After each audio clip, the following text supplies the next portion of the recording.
Hi everyone, welcome to JMD study.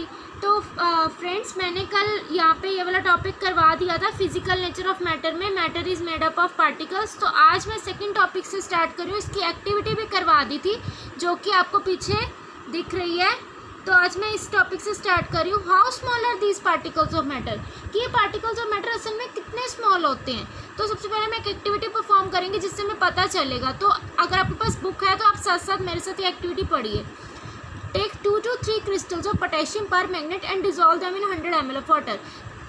देखिए, सबसे पहले हम 2 या 3 क्रिस्टल लेंगे पोटेशियम परमैंगनेट के, यानी कि पीस ले लेंगे और उन्हें 100 ml पानी में, यानी कि घर पे कोई, वैसे तो ये घर पे करने वाली एक्टिविटी है नहीं, मतलब वैसे ही बता रहा है वो कि क्या किया है मैंने। 2 to 3 crystals of potassium permanganate and dissolve them in 100 ml of water.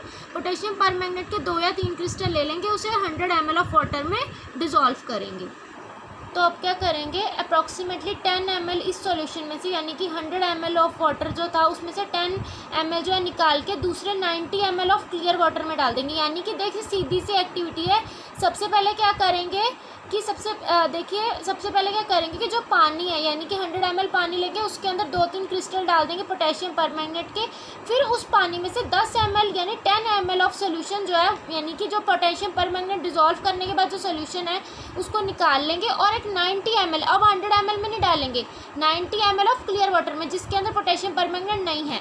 अब नेक्स्ट देखिए, नेक्स्ट में क्या कह रहा है, take out 10 ml of this solution and put it into another 90 ml of clear water. अब फिर से डालने के बाद फिर से वही स्टेप रिपीट करेंगे। फिर आएगा कीप डिल्यूटिंग द सोल्यूशन, 5 से 8 बार ऐसे ही रिपीट करते जाएंगे कि एक बार 100 ml बीकर लेंगे, उसमें से 10 निकालेंगे, 90 वाले में डालेंगे, फिर 10 निकालेंगे, फिर 90 वाले में डालेंगे, मतलब रिपीट करते ही जाएंगे। तो अब हमें ये देखना है कि क्या वाटर सच में कलर्ड है, वाटर अभी भी कलर्ड रहेगा। तो देखिए, यहाँ पे एक्टिविटी के थ्रू पहले मैं बताती हूँ। देखिए, यहाँ पे सबसे पहले 100 ml का बीकर क्लियर वाटर का, उसके अंदर डालिए पोटेशियम परमैंगनेट, इसका कलर चेंज हो गया। अब इसमें से 10 ml निकाल के दूसरे बीकर में 90 ml ऑफ बीकर में डाल दिया। 90 ml पानी लिया है पहले, 100 ml नहीं लिया है फ्रेंड्स, यहाँ पर 90 ml वाटर लिया। जब इसमें डालेंगे तो ऑब्वियसली 90 + 10 100 ml हो गया। फिर ऐसे ही सेम, ऐसे ही सेम। तो वो कह रहा है कि क्या वाटर कलर्ड रहेगा। तो अभी भी आप देख सकते हैं कि पहले बहुत ज़्यादा डार्क था, फिर थोड़ा लाइट, फिर थोड़ा लाइट, फिर बिल्कुल लाइट हो गए। तो इसका मतलब ये होता है कि कितने स्मॉल हैं पार्टिकल्स ऑफ मैटर, हर एक डिल्यूशन के साथ उनका कलर लाइट जरूर हो रहा है लेकिन विजिबल है। इसका मतलब पार्टिकल्स ऑफ मैटर इतने स्मॉल होते हैं कि मतलब उसका कलर लाइट जरूर हो जाता है। पहले देखिए, बहुत ज़्यादा थे तो बहुत डार्क था, फिर कम, फिर कम, फिर कम, मतलब कम होगा, कभी ख़त्म नहीं होगा कलर। कभी ऐसा नहीं होगा कि क्लियर वाटर बन जाएगा इसके जैसा, ऐसा नहीं होगा। तो मैंने अभी मैं आपको बता दिया है कि चाहे थोड़े से भी क्रिस्टल जो पोटेशियम परमैंगनेट के हैं वो काफ़ी हैं लार्ज वॉल्यूम ऑफ वाटर को कलर करने के लिए। तो क्योंकि इससे पता चलता है कि कितने सारे टाइनी पार्टिकल्स होंगे, यहाँ पे हम इसे हाईलाइट भी कर सकते हैं, मिलियन ऑफ टाइनी पार्टिकल्स, छोटे छोटे कितने पार्टिकल्स ऐसे होंगे कि एक क्रिस्टल से पोटेशियम परमैंगनेट के वो एक अपने आप को इतना ज़्यादा डिवाइड करते रहे आपस में कि वो इतने स्मॉलर इंटू स्मॉलर होते ही गए, छोटे से छोटे होते ही गए। ये सेम एक्टिविटी डिटॉल से भी कर सकते हैं हम, घर पे जो डिटॉल होता है, करना चाहें तो ठीक है। एक यहाँ पे ये चीज़ भी बहुत इंपॉर्टेंट है जो बॉक्स में दी हुई है, particles of matter are small, very small, they are small beyond our imagination, हमारी इमेजिनेशन से भी ज़्यादा स्मॉल होते हैं। तो चलिए नेक्स्ट टॉपिक स्टार्ट करते हैं, जो कि है characteristics of particles of matter. हमें बताना है कि करैक्टरिस्टिक्स क्या हैं पार्टिकल्स ऑफ मैटर के। Particles of matter have space between them. जैसे कि देखिए, सबसे पहला करैक्टरिस्टिक है कि इनके बीच में स्पेस है। अब ये तो आप समझ गए होंगे पिछली एक्टिविटी से कि जैसे पोटेशियम परमैंगनेट हमने इसमें डाला, तो जैसे ही हमने उसे डाला वो बहुत ज़्यादा अच्छे से, मतलब इवनली डिस्ट्रीब्यूट हो गया वाटर में। इसी तरह से अगर हम टी बनाते हैं, कॉफ़ी बनाते हैं, लेमनेड बनाते हैं, यानी कि नींबू पानी बनाते हैं, या फिर तो फिर इसमें क्या होता है, particles of one type. So particularly यहाँ पे वो ये कह रहा है कि जो एक तरह के पार्टिकल्स होते हैं वो आपस में, उनके बीच में इतनी स्पेस होती है कि वो आपस में डिज़ोल्व हो जाए। जैसे कि देखिए, पहले पानी है, उसके अंदर मैंने चीनी मिलाई, उसी वक्त मतलब चीनी जो है घुलनी शुरू हो गई, मतलब उसने अपने लिए जगह बना ली, घुलने के लिए, मिक्स होने के लिए जगह बना ली। तो इससे पता चलता है कि उसके बीच में बहुत ज़्यादा स्पेस है। तो ऐसे टी, कॉफ़ी, कुछ भी बनाते हैं, कोई भी चीज़ बीच में डालते हैं तो वो उसके बीच में इतनी स्पेस होती है कि हम अच्छे से मतलब उसमें इतनी स्पेस होती है पार्टिकल्स ऑफ मैटर के बीच में कि वो आसानी से डिज़ोल्व हो सकें उसके अंदर, दूसरे वाले पार्टिकल ऑफ मैटर के अंदर। तो आई होप कि आपको पहले वाला टॉपिक समझ आ गया होगा, characteristics of particles of matter में, particles of matter of space between them, आपको समझ आ गया होगा। तो हम नेक्स्ट टॉपिक से स्टार्ट करते हैं, जो कि है particles of matter are continuously moving. जो मैटर के पार्टिकल्स हैं ना, वो लगातार मूव कर रहे हैं। अब इसके लिए हम एक एक्टिविटी करेंगे। देखिए, सबसे पहले एक काम करेंगे कि एक unlit incense stick, incense stick means अगरबत्ती जो घर पे होती है, बिना जली हुई, उस अगरबत्ती को हम घर के किसी एक कॉर्नर में रख देंगे या फिर क्लास में कहीं भी। जैसे ये तो एक्टिविटी है ना, तो क्या आपको कब स्मेल आती है उसकी? जब आप उसके पास जाते हो तब आती है, या फिर अगर दूर हो आप तो भी आती है? तो क्या जब आप उस इंसेंस स्टिक के पास जाते हैं, यानी कि बिल्कुल क्लोज से ऐसे उससे मतलब सूंघते हैं, तब आपको स्मेल आती है, या फिर आपको बहुत दूर से ही आ जाती है? तो मैं आपको थोड़ा सा बिल्कुल टाइम दूंगी तो सोचने के लिए। तो फ्रेंड्स देखिए, यहाँ पर असल में क्या होगा कि उसमें से स्मेल दूर से नहीं आएगी। अब मैं क्यों नहीं आएगी वो नेक्स्ट में देखते हैं, पहले फिर मैं आपको क्लियर करूँगी क्यों नहीं आएगी। अब एक काम कीजिए कि इंसेंस स्टिक को लाइट कर लीजिए, यानी कि जला लीजिए उस इंसेंस स्टिक को, सॉरी मेरा मतलब है अगरबत्ती को या इंसेंस स्टिक को जला लीजिए। अब देखिए क्या होगा, अगर आप बहुत सिटिंग एट डिस्टेंस, यानी कि आपने एक कॉर्नर में जला दी और आप दूसरे रूम में या उसके कॉर्नर में बैठे हैं, तो अब क्या होगा? तो फ्रेंड्स अब यहाँ पर मैं बताती हूँ आपको कि क्या होगा। असल में जो आपने अनलिट किया यानी बिना जलाई हुई रखी है, तो जब आप उसके बहुत क्लोज जाएंगे तब भी आपको स्मेल आएगी, और जो जली हुई है वो आपको बहुत दूर से ही आ जाएगी। ऐसा क्यों होगा मैं बताती हूँ। देखिए फ्रेंड्स, जब जली हुई होती है इंसेंस स्टिक, जब जल रही होती है, जैसे कि उसका धुआं निकल रहा होता है, तो उस टाइम पार्टिकल्स ऑफ मैटर जो होते हैं कॉन्टिन्यूसली मूव कर रहे होते हैं, तो हमें बहुत अच्छे से जल्दी स्मेल आ जाती है। जबकि जब वो जल नहीं रही होती है, वो मूव नहीं कर रही है, वो वहीं पर कांस्टेंट है, मतलब वहीं पर ही है, वो मूव नहीं कर रही, वो रेस्ट पोजीशन में है। क्योंकि हमने जैसे भी पढ़ा कि जो चाहे ज़रूरी नहीं कि लिविंग थिंग्स ही है, नॉन लिविंग थिंग्स में भी मैटर एग्जिस्ट करता है। तो वही जो आता है यहाँ पर कि अगर अनलिट है यानी कि वो मूव नहीं कर रहे हैं उसके पार्टिकल्स, तो हमें स्मेल तभी आएगी जब हम उसके बहुत क्लोज जाएंगे। तो आइए नेक्स्ट एक्टिविटी पर आते हैं। देखिए, 2 ग्लास या फिर बीकर लेने हैं जिसमें पानी भरना है, ठीक है, वाटर से फिल कर लेना है। अब एक में ब्लू डालनी है और दूसरे में रेड इंक डालनी है। Put a drop of blue or red ink slowly and carefully along the sides of the first beaker and honey in the same way in the second beaker.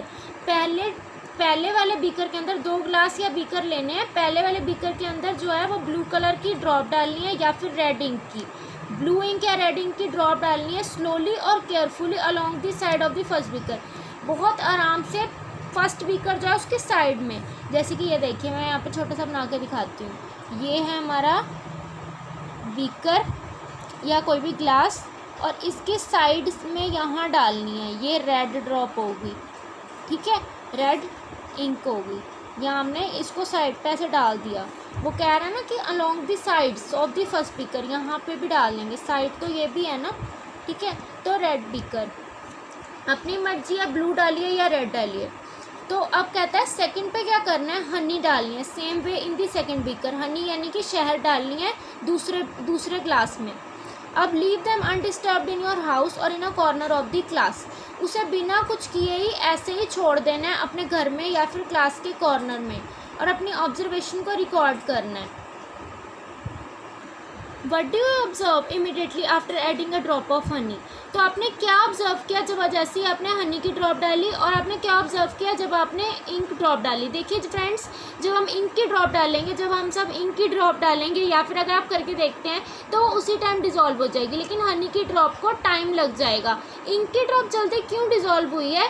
क्योंकि ink के particles जो होते हैं बहुत ज़्यादा small होते हैं, तो जैसे ही हमने ड्रॉप डाली वो पानी के अंदर उसका कलर अच्छे से बिल्कुल मिक्स हो गया। जबकि हनी के जो पार्टिकल्स होते हैं उसे टाइम लग जाता है डिज़ोल्व होने में, तो इसलिए वो जो है मतलब जब उसे हम स्पून से मिक्स करेंगे यानी कि चम्मच से अच्छे से उसे मिक्स करेंगे थोड़ी सी देर, तब जाकर वो डिज़ोल्व होंगे। क्योंकि जैसे ही हम हनी को डालते हैं वो नीचे सेटल कर जाती है। सेटल क्यों करती है? क्योंकि उसके पार्टिकल्स मोटे होते हैं। आपने देखा होगा जब भी हम हनी का स्पून भरते हैं तो वो कितना मोटा होता है, यानी कि उसके अंदर पार्टिकल्स ऑफ मैटर जो है उसके थोड़ा उनका वेट थोड़ा सा ज़्यादा होता है। उसके अंदर पार्टिकल्स ऑफ मैटर जो है वो थिन नहीं होते हैं, थिक होते हैं। तो चलिए नेक्स्ट एक्टिविटी पर आते हैं। Drop a crystal of copper sulphate और potassium permanganate into a glass of hot water and another containing cold water, do not stir the solution.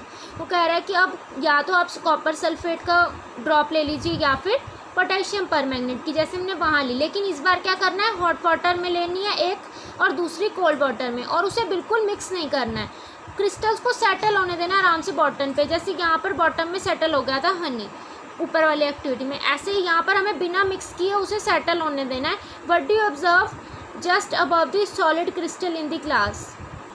तो उसमें कलर आ गया थोड़ा सा, जैसे मैंने कहा कि वो पूछ रहा है कि क्या देखा आपने, जो सॉलिड क्रिस्टल जो ग्लास में मैंने अभी डाला, आपको कहा कि आप डालिए पोटेशियम परमैंगनेट या फिर कॉपर सल्फेट, हॉट वाटर में भी डालना है और कोल्ड में भी, दोनों में डालना है, कोई एक डालना है, चाहे पोटेशियम परमैंगनेट डाल लीजिए क्या कॉपर सल्फेट, हम एज्यूम कर लेते हैं कि पोटेशियम परमैंगनेट डाला है, तो ठीक है।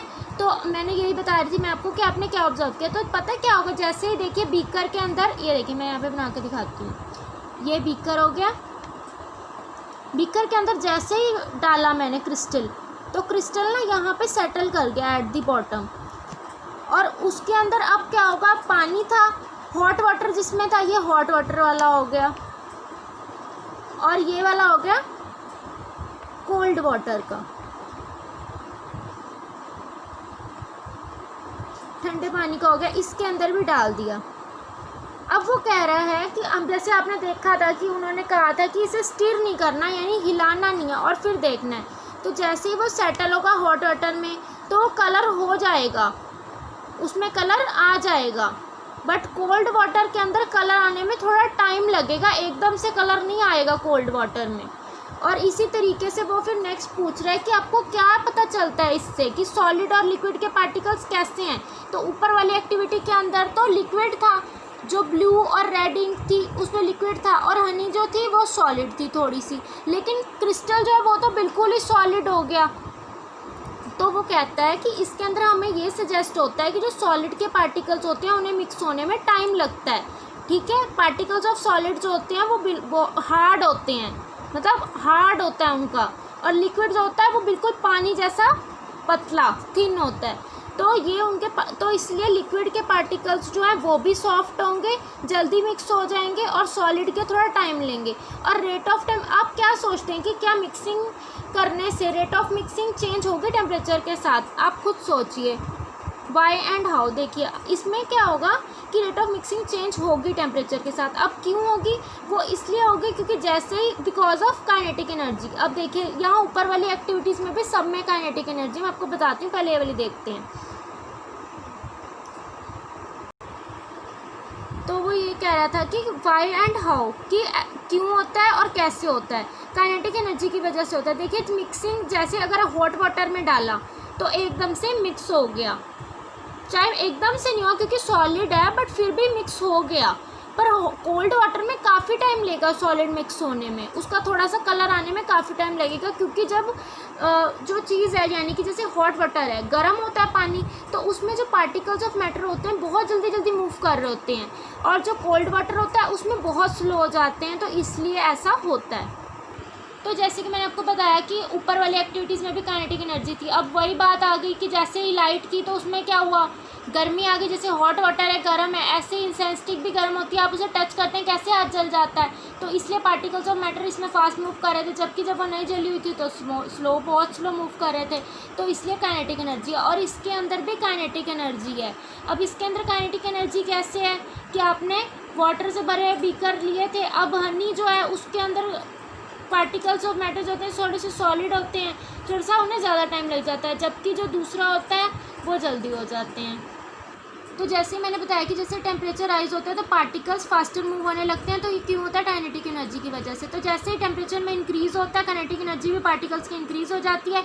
तो ये जो सारे पार्टिकल्स हैं एक दूसरे से इंटरमिक्स हो जाते हैं, क्योंकि इनके बीच में स्पेसेस होते हैं। इस इंटरमिक्सिंग ऑफ पार्टिकल्स को, जो अलग अलग टाइप्स ऑफ मैटर, जैसे कि वाटर है और उसके अंदर हमने कुछ और डाला, दोनों अलग टाइप्स ऑफ मैटर हैं, इसे हम डिफ्यूजन कहते हैं, यानी कि वो मिक्स हो जाते हैं, स्पेस बना लेते हैं बीच में। तो this was all about, so I hope कि आपको समझ आ गया होगा, और अगर आपको समझ आ गया तो प्लीज़ मेरे चैनल को सब्सक्राइब कर देना, और थैंक्स फॉर वॉचिंग। और बाकी की कल कंटिन्यू करेंगे। Till then bye bye and thanks for watching.